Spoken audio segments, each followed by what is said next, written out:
क्या आप insurance company से परेशान हैं? क्या आपके साथ में कोई इंश्योरेंस से संबंधित धोखाधड़ी हो गया है? क्या आपका मैच्योरिटी का क्लेम आपको नहीं मिल पा रहा है? क्या आपको अपनी पॉलिसी पे लोन लेना है? क्या आपको इंश्योरेंस का कोई क्लेम आना था जो इंश्योरेंस कंपनी ने अटका के रखा है?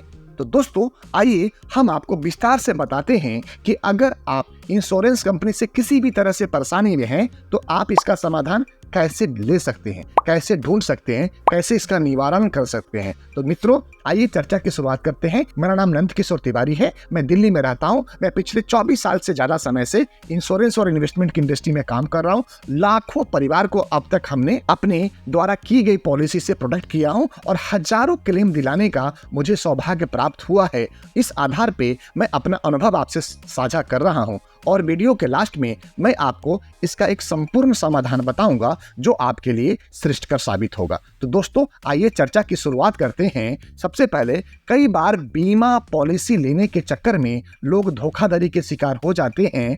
कई बार बीमा कंपनी या उसके किसी कर्मचारी के व्यवहार से शिकायत होती है। ऐसी स्थिति में हमें क्या करना चाहिए? क्या इस मामले की शिकायत हमें IRDA में करनी चाहिए, पुलिस में करनी चाहिए, इंश्योरेंस कंपनी में करनी चाहिए या कोर्ट में जानी चाहिए? तो आइए हम बताते हैं आपको कि इसकी शिकायत कैसे कर सकते हैं। यह जानने के लिए आपको वीडियो के लास्ट तक बन के रहना पड़ेगा दोस्तों। तो आप वीडियो को स्किप मत कीजिएगा, आप वीडियो को हर पॉइंट को समझने की कोशिश कीजिए। अगर इस वीडियो को आपने देख लिया तो निश्चित तौर पे इंश्योरेंस से संबंधित कोई क्लेम में आपको दिक्कत का सामना नहीं करना पड़ेगा। इंश्योरेंस आज की समय की जरूरत है।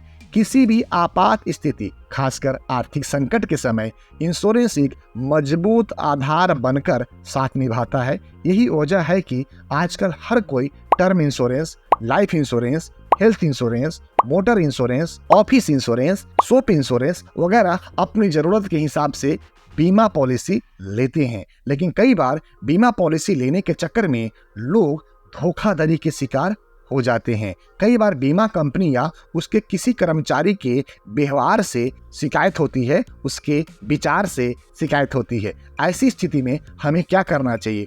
क्या इस मामले की शिकायत हमें किसी शिकायत अधिकारी के पास में करनी है? तो आइए जानते हैं विस्तार से। तो दोस्तों सबसे पहले इस तरह की कोई भी शिकायत हो तो उस इंश्योरेंस कंपनी के शिकायत निवारण अधिकारी से मिलें, उनसे बातचीत करें और उनको आप अपनी तकलीफ के बारे में संपूर्ण जानकारी बताएं। हर बीमा कंपनी का एक शिकायत निवारण अधिकारी होता है। पहले आपको मामले की शिकायत उस अधिकारी को मौखिक या लिखित तौर पे करनी चाहिए ताकि कंपनी की ओर से शिकायत न मिलने का कोई ऑब्जेक्शन न उठाया जा सके। आप बीमा कंपनी की निकटतम ब्रांच में जाकर शिकायत कर सकते हैं या फिर मेल के जरिए भी शिकायत कर सकते हैं। ज्यादातर मामलों में शिकायत का निवारण कंपनी के स्तर पर ही हो जाता है, लेकिन अगर कोई भी सुनवाई न हो तो आपके पास दूसरे रास्ते भी मौजूद है और दूसरा रास्ता है आपको IRDAI के पास में ये मामला पहुंचाना होगा। IRDAI insurance regulatory and development authority of India है जो सभी बीमा कंपनियों का मुखिया है। बीमा कंपनी से शिकायत करने के बाद 15 दिन के अंदर समस्या का समाधान किया जाना चाहिए, लेकिन ऐसा न होने पर या उसके समाधान से संतुष्ट न होने पर आप IRDAI के ऑनलाइन पोर्टल पे IGMS का इस्तेमाल करके या complaints@irdai.gov.in पर मेल करके अपनी शिकायत कर सकते हैं। इसके अलावा IRDA के टोल फ्री नंबर पे भी आप कॉल करके शिकायत दर्ज कर सकते हैं और इसका नंबर आप हमें कॉल करके आप ले सकते हैं। दोस्तों IRDA से समाधान न मिले तो अब आपकी समस्या का समाधान IRDA से भी नहीं हो पाता है और समाधान हुआ भी और उस समाधान से आप संतुष्ट नहीं हैं तो आपके पास बीमा लोकपाल से भी शिकायत करने का अधिकार है। देश में अलग अलग स्थानों पर कुल 17 बीमा लोकपाल है। आप जिस जगह रह रहे हैं वहां के बीमा लोकपाल से बीमा कंपनी की शिकायत कर सकते हैं। कार्यालय में जाकर शिकायत करने पर आपको फॉर्म P2 और P3 भरना होगा। बीमा लोकपाल कहाँ बैठता है इसकी जानकारी आपके बीमा कंपनी की शाखा से या वेबसाइट से आप ले सकते हैं। इसके अलावा आप मेल के जरिए शिकायत कर सकते हैं। शिकायत की हार्ड कॉपी से संबंधित दस्तावेजों के साथ कार्यालय भेजनी होगी और कार्यालय में भेज करके उसकी रिसीविंग लेनी होगी।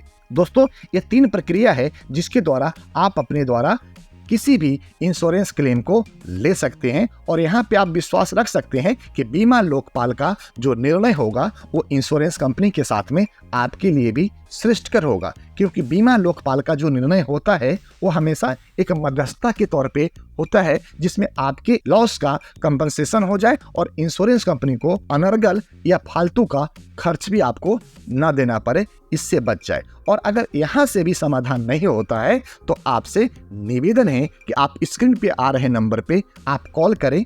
हम आपसे 1000 प्लस GST यानी कि 1180 रुपया फीस लेंगे।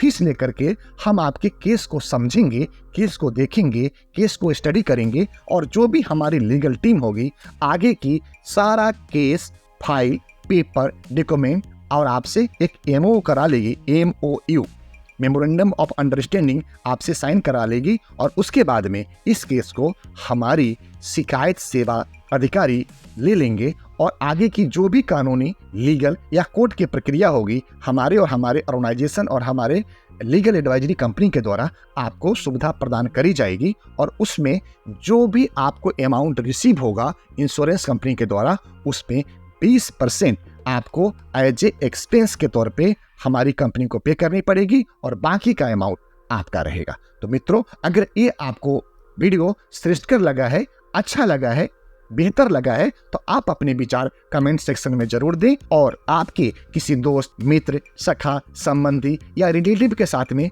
कोई भी इंश्योरेंस से संबंधित धोखाधड़ी हुआ है तो आप उनको मेरा नंबर दे करके हमसे एक बार बात करने के लिए जरूर बोलें। निश्चित तौर पे हम उनके केस को समझेंगे, उनके केस को निपटाने में हर संभव मदद करेंगे। लेकिन दोस्तों ध्यान रखिए, हम फ्री में कोई भी काम आपका नहीं करने वाले हैं। हम पहले फीस लेंगे और बाद में 20% हम आपके रिसीवेबल अमाउंट का शेयर भी लेंगे। तो इसलिए दोस्तों, फ्री की सेवा आपको जानकारी के रूप में हमने प्रदान करी हुई है। आप खुद ही उस पर अमल करें।